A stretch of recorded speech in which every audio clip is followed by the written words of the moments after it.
प्यारे बच्चों, सुप्रभात। आज की हिंदी कक्षा में आपका बहुत बहुत स्वागत है, अभिनंदन है।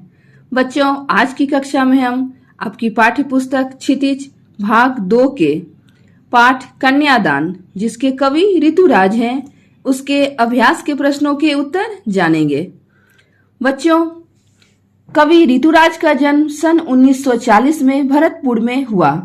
राजस्थान विश्वविद्यालय जयपुर से उन्होंने अंग्रेजी में एमए किया। 40 वर्षों तक अंग्रेजी साहित्य के अध्यापन के बाद अब सेवानिवृत्ति लेके वे जयपुर में रहते हैं।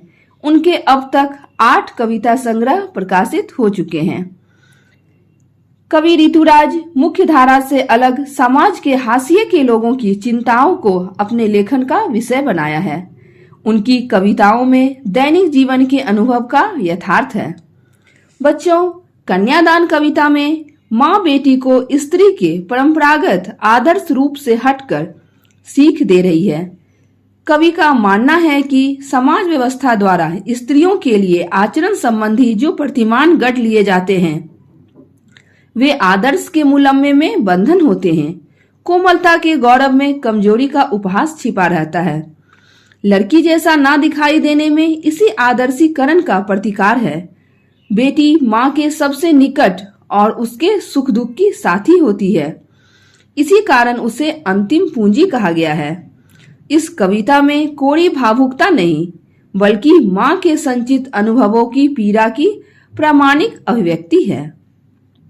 इस छोटी सी कविता में स्त्री जीवन के प्रति ऋतुराज जी की गहरी संवेदनशीलता अभिव्यक्त हुई है। तो आइए बच्चों, अब हम इस पाठ के अभ्यास के प्रश्नों के उत्तर जानें।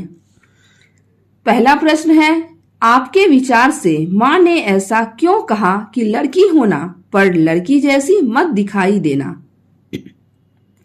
इसका उत्तर हम लिखेंगे। हमारे विचार में आज विवाह के उपरांत ससुराल वालों द्वारा किए जाने वाले अत्याचारों के कारण माँ ने बेटी को यह कहा कि लड़की होना पर लड़की जैसी कमजोर दिखाई मत देना। माँ चाहती है कि लड़की अपने नारी सुलभ गुणों, सरलता, निश्चलता, विनम्रता आदि गुणों को तो बनाए रखे, परंतु वह इतनी कमजोर भी ना रहे कि ससुराल के लोग उसका शोषण करने लगे। आज की समाज व्यवस्था भी परंपरागत स्त्री संबंधी रूढ़ियों से ग्रस्त है। उसे समाज में पुरुष के समान नहीं समझा जाता। आज भी ससुराल में पुत्र वधू की स्थिति सबसे हीन है, इसलिए उस पर तरह तरह के अत्याचार किए जाते हैं। कभी भी पुत्र वधू को मारने, पीटने, धमकाने, यहाँ तक कि जलाकर मार देने की घटनाएं भी सामने आती है। माँ अपने पर किए गए अत्याचारों की प्रमाण है, इसलिए माँ अपनी बेटी को कमजोर ना दिखाई देने की सलाह देती है। प्रश्न 2, आग रोटियां सेकने के लिए है, जलने के लिए नहीं। क, इन पंक्तियों में समाज में स्त्री की किस स्थिति की ओर संकेत किया गया है? तो बच्चों, इसका उत्तर हम लिखेंगे। इन पंक्तियों में समाज में स्त्रियों की स्थिति और ससुराल में परिजनों द्वारा शोषण करने की ओर संकेत किया गया है। कभी कभी बहुएं इस शोषण से मुक्ति पाने के लिए स्वयं को आग के हवाले करके अपनी जीवन लीला खत्म कर लेती है, तो कभी कभी मांगे पूरी न होने पर ससुराल पक्ष के लोग भी अपनी पुत्रवधू को जलाकर मार देने का घिनौना कृत्य करते हैं। ख, माँ ने बेटी को सचेत करना क्यों जरूरी समझा? उत्तर, माँ ने बेटी को इसलिए सचेत करना उचित समझा क्योंकि उसकी बेटी अभी भोली और नासमझ थी, जिसे दुनियादारी और छल कपट का पता न था। माँ स्वयं अत्याचारों के सत्य की प्रमाण थी, इसलिए उन्हें डर था कि कहीं उसकी बेटी ससुराल द्वारा अत्याचारों की शिकार न बन जाए। माँ यह नहीं चाहती थी कि उसकी बेटी दुर्दिन देखे। प्रश्न 3, पाठिका थी वह धुंधले प्रकाश की, कुछ तुकों और कुछ लयबद्ध पंक्तियों की।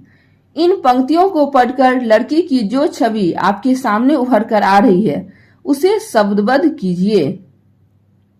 इन पंक्तियों को पढ़कर पता चलता है कि लड़की अभी सयानी नहीं है, उसे केवल सुखों का एहसास है, दुखों का नहीं। लड़की को दुनिया के दूसरे पक्ष यानी छल कपट शोषण आदि की जानकारी नहीं है। उसे ससुराल की प्रतिकूल परिस्थितियों का ज्ञान नहीं है। वह इससे अनजान विवाह की सुखद कल्पना में खोई है। प्रश्न 4, माँ को अपनी बेटी अंतिम पूंजी क्यों लग रही थी? बच्चों, ये प्रश्न अति महत्वपूर्ण है आपके परीक्षा के लिए। आगामी बोर्ड परीक्षाओं के लिए ये प्रश्न अति महत्वपूर्ण है। इसी का उत्तर आप ध्यान से पढ़ेंगे और समझेंगे। उत्तर हम इसका लिखेंगे, माँ अपनी बेटी के सबसे निकट होती है।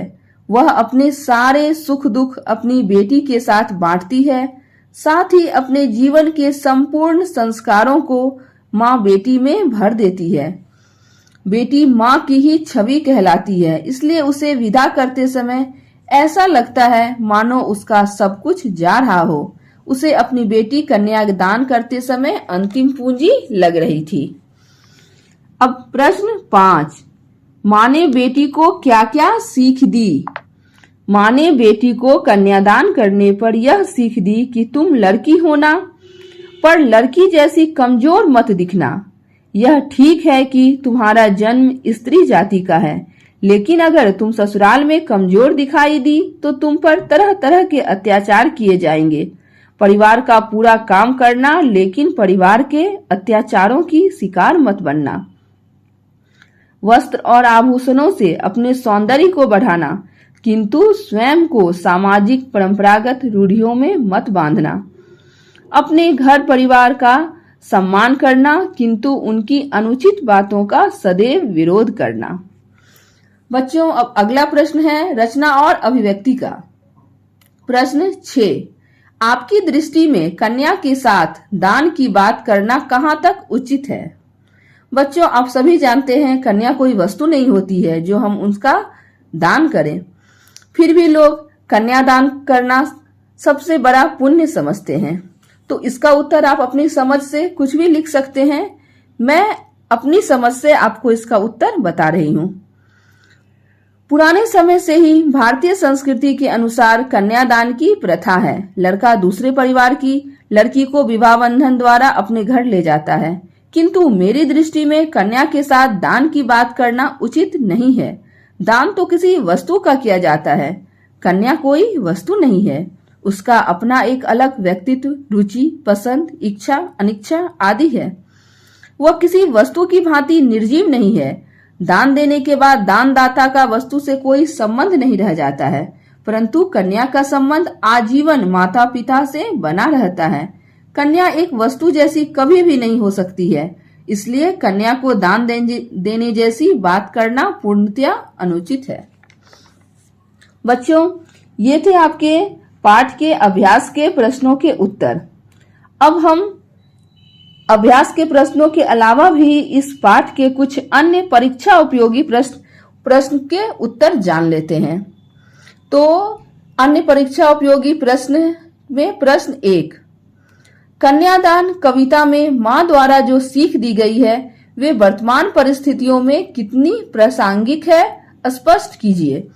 बच्चों, आगामी बोर्ड की परीक्षाओं के लिए अब जो मैं आपको प्रश्न के उत्तर बता रही हूँ यह अति आवश्यक है इसको पढ़ना, इसलिए इसे आप अच्छे से पढ़कर समझकर लिखेंगे। तो इस प्रश्न का उत्तर है, कन्यादान कविता में माँ द्वारा अपनी बेटी को अपने अनुभव के आधार पर सीख दी गई है। माँ को दुनियादारी एवं ससुराल पक्ष द्वारा किए गए व्यवहार का अनुभव है। उन्हें ध्यान में रखकर भावी जीवन के लिए सीख देती है। वर्तमान समाज में छल कपट शोषण दहेज प्रथा आदि बुराइयां बढ़ी हैं तथा ससुराल में अधिक सजग रहने की जरूरत बढ़ गई है। ऐसी परिस्थितियों में माँ द्वारा बेटी को सबसे बनने की दी गई सीख की प्रासंगिकता और भी बढ़ गई है। इस पंक्ति को मैं फिर से बोल रही हूँ, ऐसी परिस्थितियों में माँ द्वारा बेटी को सबल बनने की सीख दी गई है और इसकी प्रासंगिकता और भी बढ़ जाती है। प्रश्न 2, कन्यादान कविता का प्रतिपाद लिखिए। कन्यादान कविता में माँ अपनी बेटी को अधिकारों के प्रति सचेत कर रही है।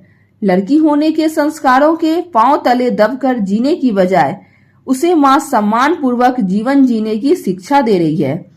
साथ ही मां द्वारा बेटी को स्त्री के परंपरागत आदर्श रूप से हटकर सीख दी गई है।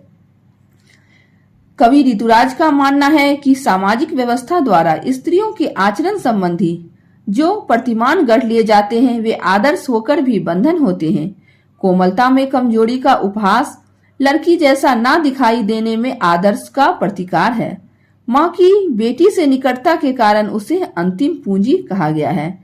इस कविता में मां की कोरी भावुकता नहीं बल्कि मां के संचित अनुभवों की प्रामाणिक अभिव्यक्ति है।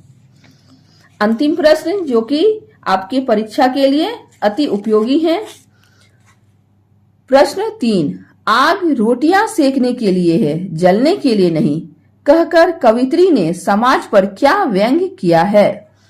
उत्तर, मां द्वारा अपनी बेटी को सीख देते हुए यह कहना कि आग रोटियां सेकने के लिए है, जलने के लिए नहीं, के द्वारा बेटी को सीख तो दिया ही है पर समाज पर कठोर व्यंग्य किया है। समाज में कुछ लोग बहुओं पर इतना अत्याचार करते हैं कि वह परेशान होकर स्वयं को आग के हवाले कर देती है या कभी कभी ससुराल के लोग भी उसे जला देने का कुकृत्य करते हैं। तो बच्चों, ये थे आपके इस पाठ कन्यादान कविता के प्रश्नों के उत्तर। मैं उम्मीद करती हूँ कि आपको सभी प्रश्नों के उत्तर समझ में आए होंगे। अब आप इसे अपनी पाठ्य पुस्तिका में लिखेंगे